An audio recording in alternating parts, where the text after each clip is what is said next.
Hi, this is Miraj at Midwest Mountaineering. I work in the Footwear and Climbing department. Today we're going to be talking about footwear. It's what you want to wear on your feet when it gets cold, including shoes, socks, and traction devices. First thing we're going to talk about are going to be winter boots. So when the temperatures drop, your 3-season boots probably aren't going to cut it anymore. With the boots that we carry, you're going to see two different types of insulation. You're going to see synthetic insulation, and you're going to see rubber as well. Generally, synthetic insulation is going to breathe a bit better. You're also going to get different densities of insulation with synthetic. With neoprene boots, they don't breathe as well, but they're a lot easier to take care of. You can just kind of wash them off and they're good to go. Boots with a removable liner are really advantageous if you're going to be doing an extended trip outside.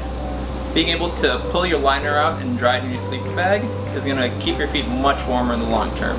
If you're camping or hiking and you're carrying a lot of weight, a stiffer boot is going to help support your foot much better than a softer boot. So it's really important to make sure the fit isn't tight. If you're noticing pressure points around your foot, the boots are pressing into your foot and restricting blood flow, and that's going to make your feet colder. So when you size these, you want to make sure the fit is snug, but not so snug that you're noticing any pressure. Another big thing is the outsole. It's going to feature a winter rubber instead of a 3-season rubber. Think of a winter tire versus a summer tire. Some boots will have much deeper lugs and much more quality traction than others. Generally, the deeper lugs will bite better to snow and ice. When it's really snowy or icy, your winter rubber isn't going to cut it anymore. You're going to want to use a traction device. Generally, the more aggressive the traction device, the better traction it's going to provide. So these aren't going to do as well on really icy and snowy conditions compared to these. These are going to do way better on trail, but they're going to feel a lot more awkward if you're going to be using them around the city.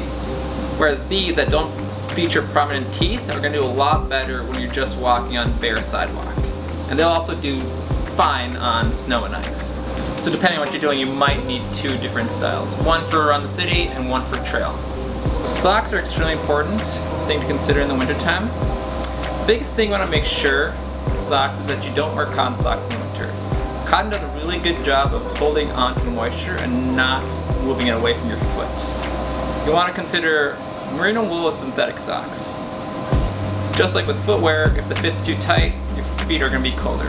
Another type of sock to consider, especially if you're going to be hiking outside for multiple days in a row, is a liner sock. So your foot will be drier and less prone to blisters. Another thing to consider are accessories for your foot. Felt insoles are a really inexpensive way to increase the warmth of your boots. You take your stock insoles out, you slip these in, and they'll provide a little extra warmth. Toe warmers, on the other hand, provide an external source of heat.